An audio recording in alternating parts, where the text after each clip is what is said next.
Hey Lana, how you doing? Good. How are you? I'm fantastic. I just had a few questions, so I'll get right to them. So let me begin by saying that you are a wonderful heel, and nobody can get the crowd to boo you as like you can. Now the question on everyone's Sure. mind is, how different will WrestleMania be this year without a crowd? Well, I think that the exciting thing is that you can see how it all goes down on the WWE network, and there's so much to look forward to because it's not, this is something that has never been done before, and that's what we love to do in WWE is do things that have never been done before. The first time ever, and WrestleMania is too big for one night. So it's really exciting. I mean, we have more matches than ever. So I think as a fan, that's really exciting. It is. Of course, it's different without the crowd. Of course, it's different. And I think to me, it's really shown. I've always known that the fans in the WWE universe is still a part of the show.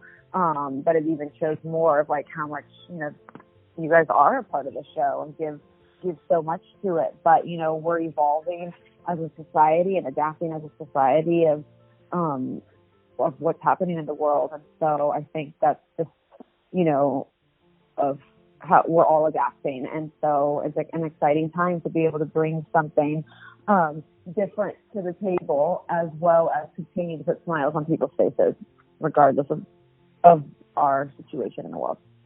Fantastic.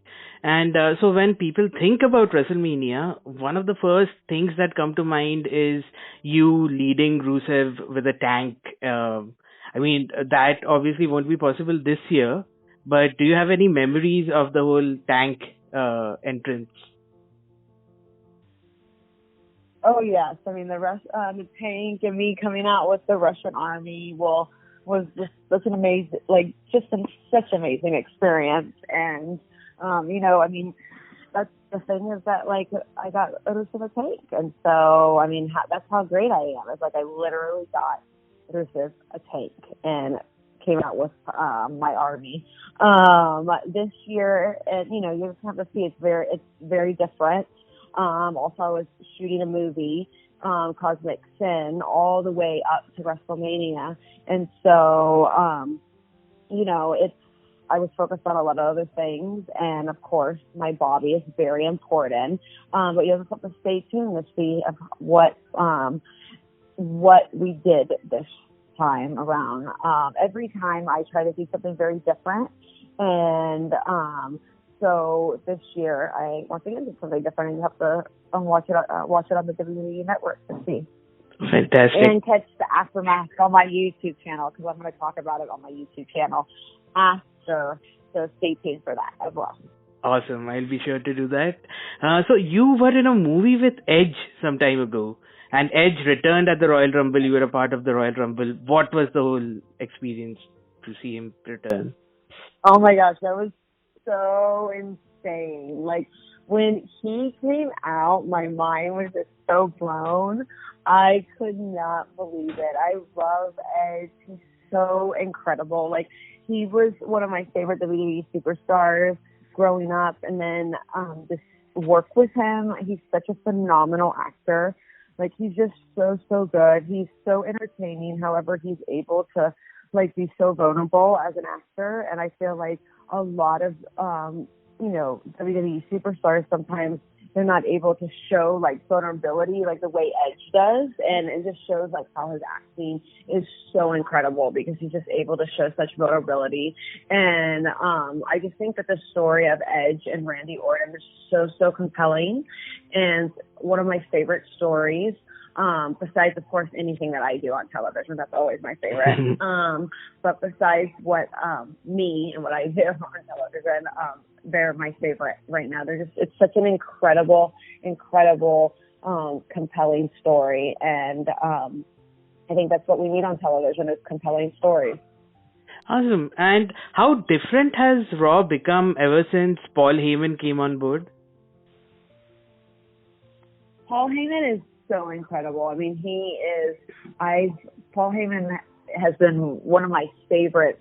I mean, as long as I can even remember. Since I was a little girl, I was watching Paul Heyman, and he was always one of my favorites. And him and Stephanie McMahon are the reason why I wanted to become a WWE superstar, is because, you know, they're just such compelling storytellers and entertaining, and they're really able to drive the story with their, you know, being on the mic and talking and just being entertaining and smart and compelling. And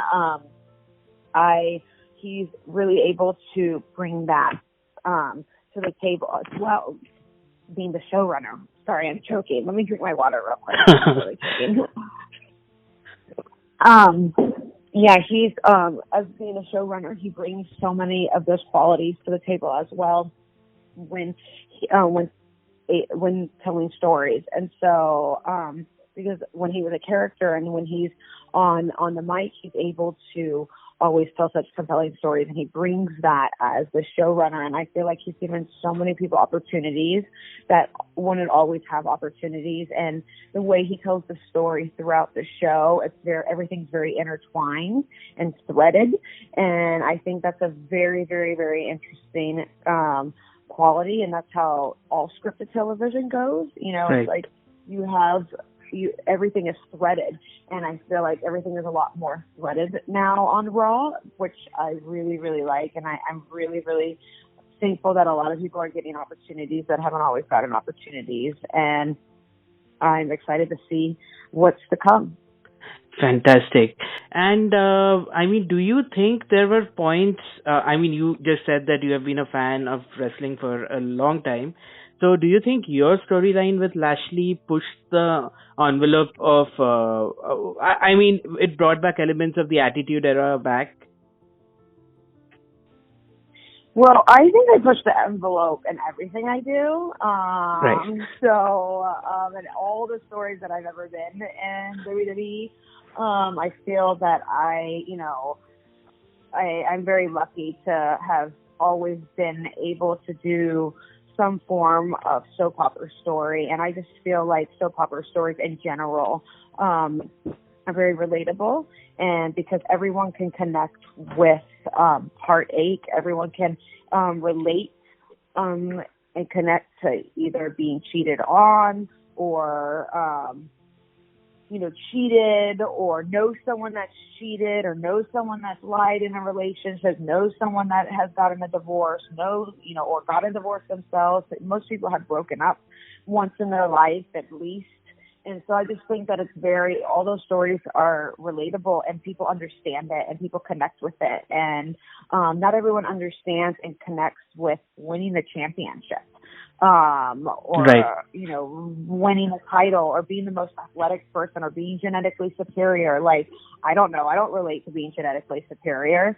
I've had to work my ass off to get anything in my life. And I know that there's a lot of people like that, but most people have experienced heartache or betrayal, or breakups at some point. So I think those stories are very compelling, and I've been very blessed to be in a lot of those, some shape and form of a story like that has to do with issues of the heart. And those are the stories that I like the most on television.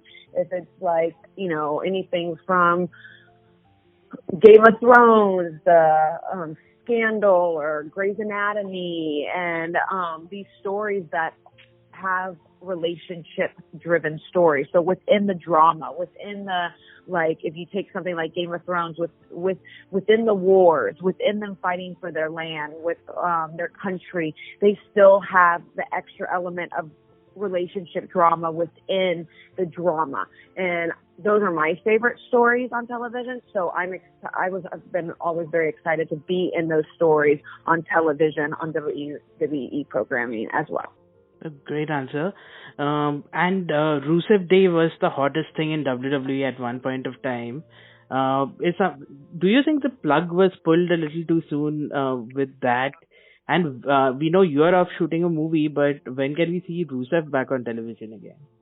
Well, I mean, I think it's safe to say that it was the hottest thing on television because I made Rusev relevant. So I think the WWE universe should all thank me. Lana, Lana Day.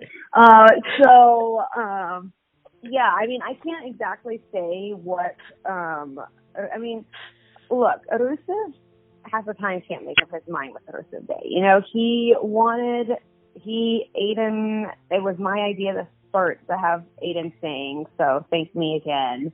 And then they were singing, and it became a hot thing. It was my idea, so everyone should thank me. And then he canceled the Rusev Day and was with Shinsuke, and then decided to, you know, of course he wanted the Rusev Day again, and I made him relevant again. And so everyone should just be thanking me. So I don't know when the Rusev is going to come back on the television with his Rusev Day. I don't know what he's doing. But at the end of the day, you guys probably will have to thank me again, because anything great that ever comes out of anything involving anything, people should just be thanking me. I mean, Becky Lynch main event in WrestleMania because of me, because of Lana.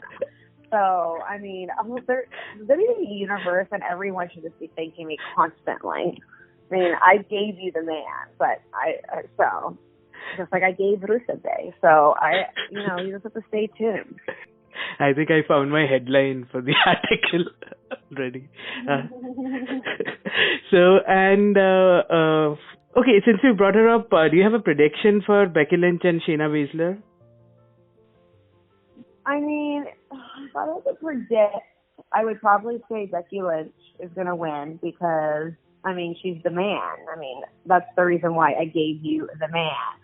The same exact reason why everyone should be thanking me, because I gave this situation. So, of course, she's going to probably win because I'm brilliant and I'm smart and I pick always the right people to become successful. So, once again, everyone should thank me. Okay, my final question. If you had to manage someone after Bobby Lashley, maybe someone in the women's division, who would you like to manage? Someone in the women's division? Anyone, right? I would say Nia Jax. Oh, nice. Fantastic. And a lot of people imagined that Liv Morgan would be brought back in a much darker persona. Some of them thought that she'd be paired with Bray Wyatt, and then she was brought back as your former lover. Do you think the storyline also ended a little too soon? You see, this is once again like when everyone needs to start thanking me, and I just always get confused why there's not a big, loud thank you, Lana. Like, I literally, and it just blows my mind because, you know, people should be thanking me that I brought Liv Morgan back, period. You know, like, once again, if you can watch me talking about Liv and our situation on my YouTube channel, and it's like, you know, people complain constantly. Like, I don't even understand, like, fans, because I saw it too, like some people, and first of all, we're talking about Twitter, some people that have a really loud voice that are a very small percentage, by the way, that are talking about like how they're they're disappointed that she didn't come back in a darker manner. It's like, you should be like thankful that she came back, period. And also people should be thanking me that somehow her love for me brought her out. Like, she literally had so much courage and bravery because she loved me. And I think that, you know, at the end of the day, that's why people are disappointed. Like, that's really what we're coming down to it. And once again, I mean, shocker, we're all coming back to everything about me.